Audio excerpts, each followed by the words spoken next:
Welcome to a belated Chic Assignment check-in for summer.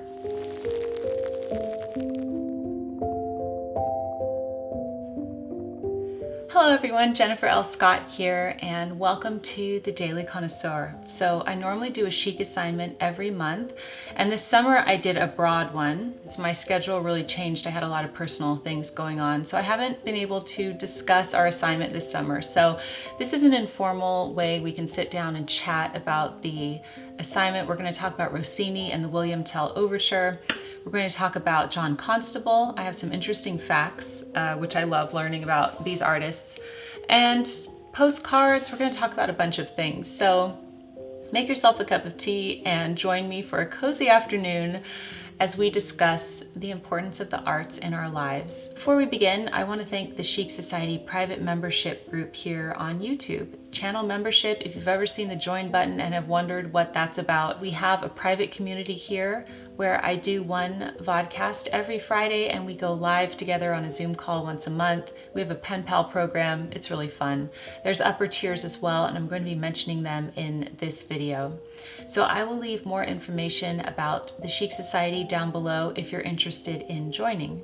Before I forget, when I did my London vlog, when I traveled to the Sherlock Holmes Museum, a lot of you said, I wanted to see your keychain, Jennifer. What is your keychain? So my new keychain is the green one. My old one is this burgundy one. This is my new keychain. I know a lot of you were asking about that, and I'm sorry I didn't show it in that video. Okay, so we listened to the William Tell Overture this month by Rossini, and I'm sure it's a piece that every person can recognize. It's a very famous piece, and I think it's good with these super famous pieces to learn more about them, about the composers, and I enjoy doing that too. So the William Tell Overture was composed by Gioacchino Antonio Rossini. He was born in 1792 in Pesaro, Italy, and he died in 1868 in Passy, France. So let's learn about him. I have some interesting facts. I pulled these facts from victoriaopera.com, and I will leave their website down below. So interesting fact number one, Rossini was a celebrity of the opera world. So while other brilliant composers like Mozart and Beethoven struggled to make a living out of their art, Rossini was actually wildly successful. I'm always happy when I hear that because so often with these geniuses, we find that they struggled during their life, which is so unjust, I feel. Interesting fact number two, his mother was an opera singer and his father was a French horn player, so he naturally went into music because of this. Okay, here's an interesting fact. Rossini was born in a leap year on the 29th of February, 1792. So even though he lived to be the age of 76, he celebrated his 19th birthday a few months before his death, so because he was born in a leap year. His operas are amongst the most performed in the world. Only Verdi, Mozart, and Puccini have more operas performed each year. Interesting fact number five, Rossini loved fine food.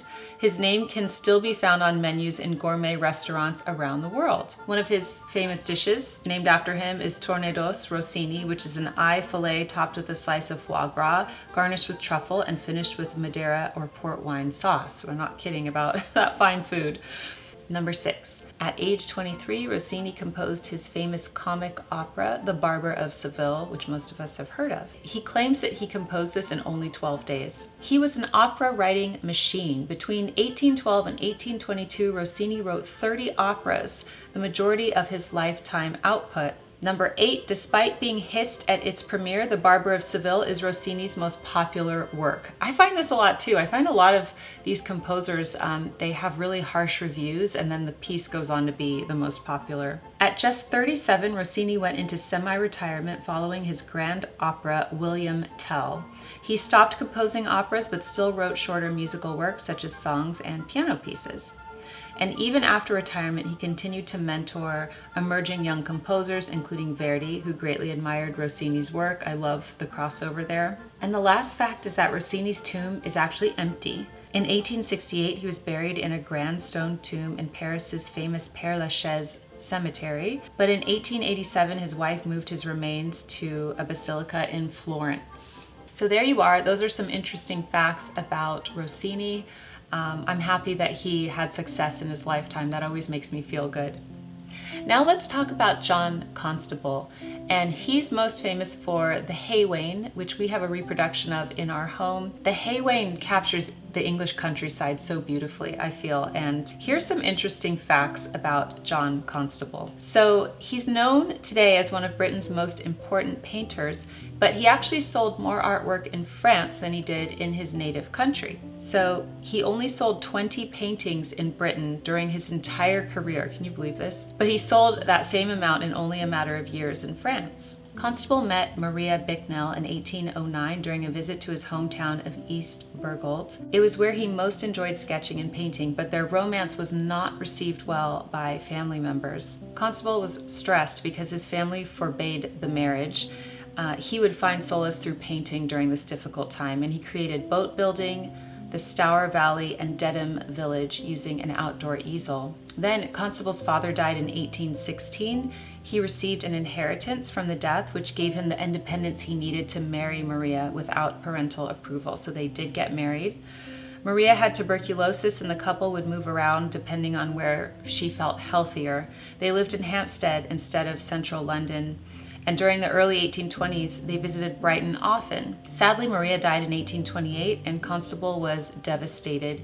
He decided he would never paint again. Of course, he changed his mind, and perhaps his art helped him through the pain of her loss. He spent the rest of his life as the sole provider for their 7 children, and he died March 31st, 1837. So John Constable sounds like a really noble man. So if you ever visit the National Gallery in London, you can see the hay wain there. And I hope you enjoyed learning about John Constable. Chic assignment number 3 was to send a postcard this summer. So I would love to know, did you send a postcard this summer? I did send postcards from England, only about a handful. I wanted to send more, but it was fun. I went to the touristy part of Windsor and I bought 5 postcards. The stamps were really expensive, but I bought some postcards and I did mail them off to my friends and they received them, and it was great all around. So I really enjoyed that process. I would love to know if you did the same. When I visited the Victoria and Albert Museum for the Beatrix Potter Drawn to Nature exhibit, they were selling postcards. So I have some postcards with Beatrix's drawings and some images of her on them, and those are pretty neat. So I plan to send those, now that I'm in America, to more friends. But I love the idea of sending a postcard. It's a really unusual thing to receive in the mail these days, and everyone I sent a postcard to was thrilled to receive the postcard. So it's just a wonderful thing to consider, something new. And I have an article that I'm going to link down below called 6 Postcards from Famous Writers, Hemingway, Jack Kerouac, and more. And it's pretty neat to look at these. Okay, so this is from the Smithsonian. Postcards, as we are familiar with them today, have taken a considerable amount of time to develop. First restricted by size, color, and other regulations, postcard production blossomed in the late 1800s and early 1900s. Postcards were popular because they were a quick and easy way for individuals to communicate with each other. Today, deltiology, or the collection of postcards, is a popular hobby. Chic assignment number 4 was to engage in conscious relaxation, something that I desperately need to work on as a human being. I think parents might tend to struggle with this, especially because when you are working or when you're doing your projects, whatever it is you do during the day, and you come home or you're with your children, you never really get to take time off. You are always helping people, always doing things, especially mothers. So conscious relaxation is really important. I do that in a few ways. I do it throughout the day in intervals. And if you've read my book, At Home with Madame Chic, you know I talk about the pleasures of the morning, the pleasures of the afternoon, and the pleasures of the evening. So I make sure in each section I have time. In the morning, for me, it's usually the first thing when I wake up, where I can have prayer, meditation time. I do journaling then, and it's that quiet time that I look forward to. And so that's relaxing for me. In the afternoon, it's usually tea time. That's the conscious relaxation. And in the evening, it's usually bath time. And lately I've been taking a bath and reading Henry James's letters, which I know is very strange, but that's what I like to do. So I do that in the evening. Also, a way for me to engage in conscious relaxation is, I don't know if this counts, but I've been trying to go to bed earlier. So I put my foot down at 10 and I am going to bed no matter what. So I am trying to do that. I've been really run down lately with all the things going on in my life. And so conscious relaxation is even more important because I could just go. And lately I've been trying to cram work into different hours of the day. So I don't know if you can relate to that. I'm sure a lot of you can. But conscious relaxation is critical. It's so important for your health to relax and recharge and rest. And it's the thing that I struggle with the most. So that's why I made it a Chic assignment. Now, going forward for the Chic assignments for the rest of the year and next year, I want to do more focused assignments where we take one painting and analyze it, or, I really want to do that, or one poem. And I think that that might be even more enjoyable and helpful going forward rather than broad looking at everything, because we've covered a lot of the major masters in the past. So now we're going to take one painting, one poem. So if you have any recommendations or something that you would like to see featured in the Chic assignment, please leave it down below. I would like to thank the Chic Society for bringing us this series. Now you are going to hear the Elegant Connoisseur mentions.